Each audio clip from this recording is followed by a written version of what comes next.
memeriksa sebagai mahasiswa PPG dalam jabatan tahun 2022 tahap 3 di LPTK IAIN Pontianak.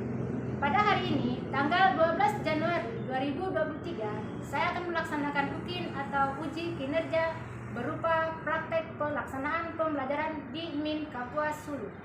Pelaksanaan pembelajaran dengan mata pelajaran Akidah Akhlak kelas 4. Berikut ini adalah bukti pendaftaran UKIN dan UP saya. Demikian, terima kasih. Assalamualaikum warahmatullahi wabarakatuh. Sebelumnya siap ya. Sudah.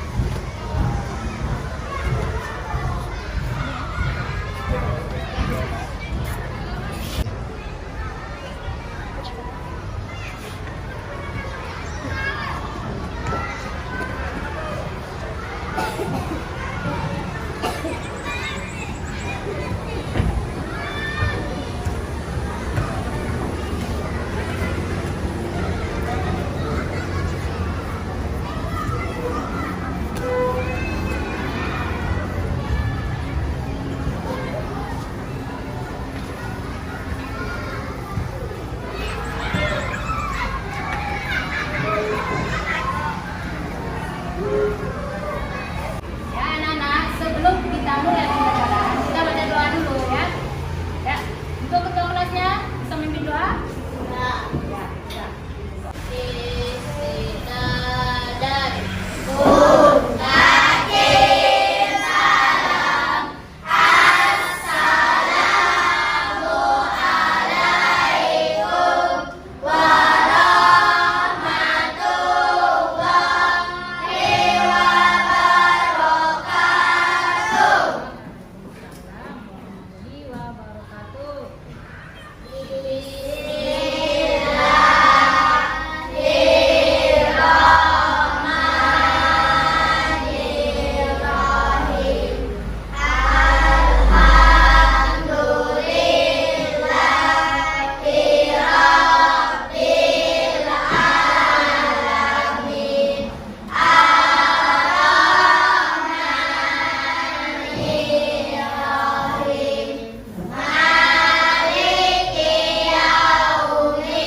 Assalamualaikum warahmatullahi wabarakatuh.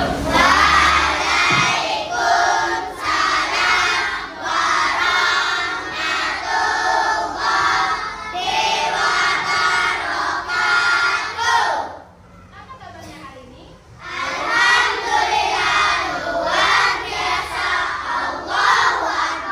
Semangat kita belajar pagi ini.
Assalamualaikum adik-adik. Apa kabar hari ini? Semoga dalam keadaan sehat dan tetap semangat ya. Hari ini kita akan belajar akidah akhlak tentang indahnya berperilaku sabar, meneladani kisah dari sahabat Nabi yang bernama Bilal bin Rabah. Sebelum belajar, jangan lupa berdoa dulu ya, agar selama pembelajaran nanti diberikan kemudahan, kelancaran, serta ilmu yang bermanfaat. Adik-adik, pernahkah kalian mendengar kisah dari Bilal bin Rabah? Apa saja ya sifat yang bisa kita teladani dari Bilal bin Rabah? Yuk simak pembelajaran kali ini. Adik-adik, Bilal bin Rabah merupakan seorang muadzin pertama yang terkenal pada zaman Rasulullah SAW. Bilal bin Rabah merupakan putra dari seorang ayah yang bernama Rabah dan ibu yang bernama Yamamah, seorang budak berkulit hitam yang tinggal di kota Mekah. Karena ibunya itulah, sebagian orang memanggil Bilal dengan sebutan Ibnu Sauda atau putra wanita hitam. Bilal dibesarkan di kota Ummul Qura atau Mekah sebagai seorang budak milik keluarga Bani Abu Dar, yaitu seorang tokoh kaum kafir yang bernama Umayyah bin Khalaf. Ketika Rasulullah mengumandangkan kalimat tauhid di kota Mekah, Bilal termasuk orang yang pertama kali masuk Islam dari kalangan budak, sehingga Bilal merasakan berbagai macam kekerasan, siksaan, dan kekejaman yang mendera tubuhnya. Apabila matahari tepat di atas ubun-ubun dan padang pasir Mekah berubah menjadi perapian yang sangat panas dan menyengat, maka kaum Quraisy meletakkan batu besar di atas tubuh Bilal dan menghantam tubuh telanjang Bilal dengan cambuk. Namun, Bilal hanya berkata, "Ahad, ahad." Mereka pun semakin murka dan semakin menyiksa Bilal. Namun, Bilal tetap mengatakan, "Ahad, ahad." Hingga suatu ketika Abu Bakar melihat penyiksaan bertubi-tubi yang dilakukan pada Bilal. Abu Bakar pun mengajukan penawaran kepada Umayyah bin Khalaf untuk membeli Bilal darinya. Umayyah bin Khalaf pun akhirnya menaikkan harga berlipat ganda dan mengira Abu Bakar tidak mau membayarnya. Namun ternyata Abu Bakar setuju meskipun harus mengeluarkan 9 uqiyah emas. Seusai transaksi, Umayyah berkata kepada Abu Bakar, "Sebenarnya kalau engkau menawar 1 uqiyah pun, maka aku tidak akan ragu menjualnya." Namun Abu Bakar justru membalas, "Seandainya engkau memberi tawaran sampai 100 uqiyah pun, maka aku tidak akan ragu untuk membelinya." Kemudian, Bilal yang sudah dimerdekakan oleh Abu Bakar akhirnya selalu mengikuti Rasulullah kemanapun beliau pergi. Adik-adik, dari kisah Bilal bin Rabah, kita dapat mengambil pembelajaran bahwasannya kita harus sabar dalam ketaatan menjalankan perintah Allah, menjauhi maksiat dan segala hal yang telah dilarang oleh Allah, serta kita harus tetap teguh dalam mempertahankan agama Islam. Adik-adik, tahukah kamu apa yang disebut dengan sabar? Sabar adalah rela menerima sesuatu yang tidak disenangi dengan rasa ikhlas serta berserah diri kepada Allah. Sabar secara luas juga diartikan sebagai menahan diri agar tidak mudah marah, benci, dendam, tidak mudah putus asa, melatih diri dalam ketaatan, serta membentengi diri agar tidak mudah melakukan perbuatan keji dan maksiat. Adik-adik, dalam Islam ada 3 bentuk sabar loh. Antara lain adalah yang pertama, sabar dalam ketaatan menjalankan perintah Allah. Yang kedua, sabar dalam menghadapi musibah atau terhadap apa yang telah ditakdirkan. Yang ketiga adalah sabar dalam menjauhi maksiat atau apa yang telah dilarang oleh Allah Subhanahu wa Ta'ala. Adik-adik, orang yang beriman hendaknya bersabar atas segala ujian, cobaan, dan musibah yang datang. Ketika kita mendapatkan cobaan, maka hendaknya kita harus ikhlas dan sabar terhadap apa yang telah terjadi, karena sesungguhnya Allah bersama orang-orang yang sabar, sebagaimana firman Allah dalam Quran Surat Al-Baqarah ayat 153 yang berbunyi, A'udzu billahi minasyaitonir rajim. Bismillahirrahmanirrahim. Ya ayyuhal was-shalah. Innallaha ma'as sabirin. Yang artinya, hai orang-orang yang beriman, jadikanlah sabar dan sholat sebagai penolongmu. Sesungguhnya Allah bersama orang-orang yang sabar. Adik-adik, dengan tabah dan sabar kita akan mendapatkan beberapa keuntungan loh. Di antaranya adalah yang pertama, sabar sebagai penolong dan pembawa keberuntungan. Yang kedua, memberikan ketentraman jiwa. Yang ketiga, mendapatkan kesuksesan bagi yang berusaha, bekerja, dan belajar. Adik-adik, bagaimana ya cara agar kita selalu tabah dan sabar dalam menghadapi cobaan? Cara agar kita senantiasa tabah dan sabar dalam menghadapi cobaan adalah yang pertama, menerima cobaan dari Allah dengan ikhlas, karena Allah tidak akan memberikan cobaan yang melebihi kemampuan hambanya. Yang kedua, mengingat janji Allah bahwa setelah kesulitan pasti ada kemudahan. Yang ketiga, mengambil hikmah dari setiap cobaan yang menimpa, karena sepahit apapun cobaan yang kita terima, pasti ada hikmah di baliknya loh. Yang keempat, berdoa dan bertawakal, karena kita harus yakin bahwa hanya Allah lah satu-satunya yang dapat memberi pertolongan dan jalan keluar dari setiap cobaan yang kita hadapi. Wah, alhamdulillah pembelajaran kali ini sudah selesai nih. Semoga bermanfaat ya. Sampai jumpa di pembelajaran selanjutnya. Tetap semangat dan tetap jaga kesehatan ya. Wassalamualaikum warahmatullahi wabarakatuh.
sabar ada 3, yaitu sabar dalam menjalankan perintah Allah. Nah, sabar menjalankan perintah Allah seperti kita melaksanakan sholat. Apa lagi? Mengaji. Ada lagi? Sedekah. Berpuasa itu juga mengendalikan kesabaran. Melatih kita untuk sabar.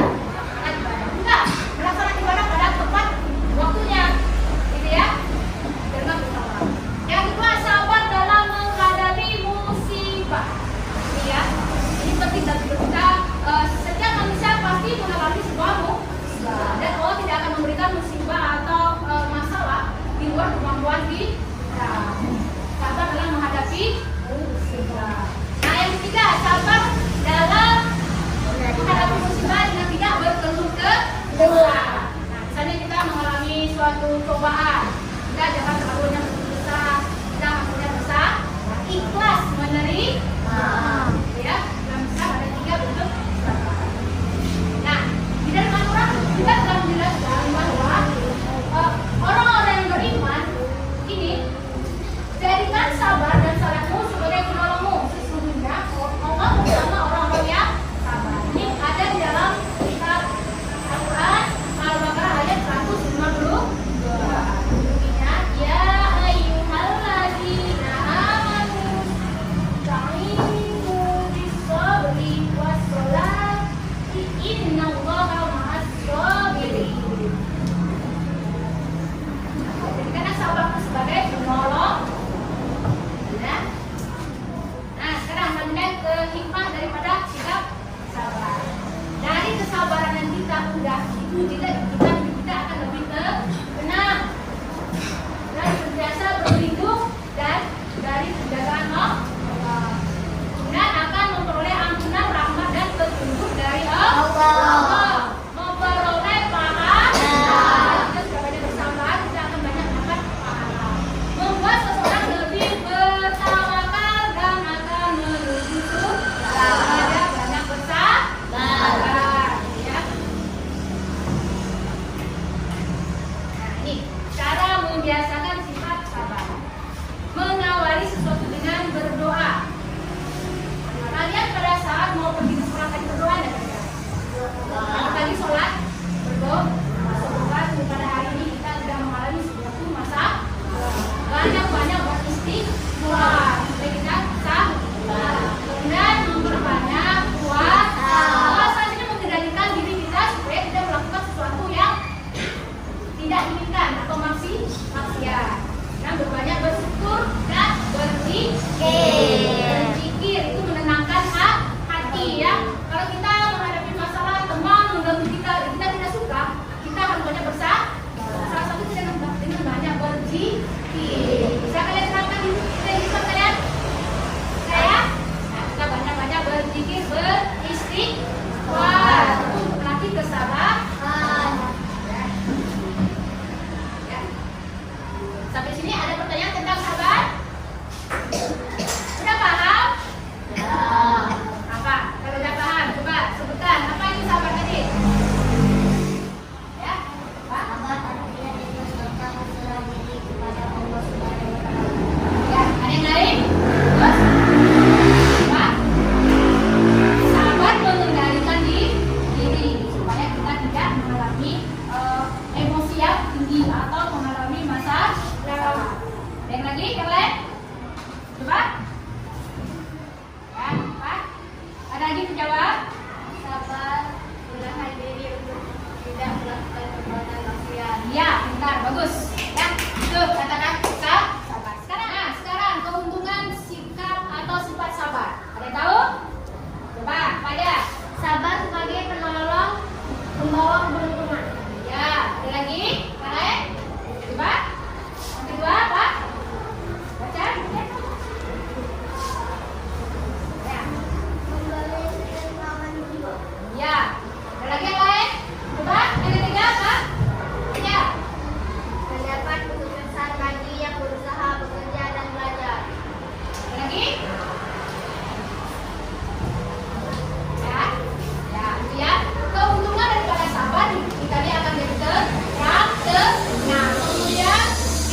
maksud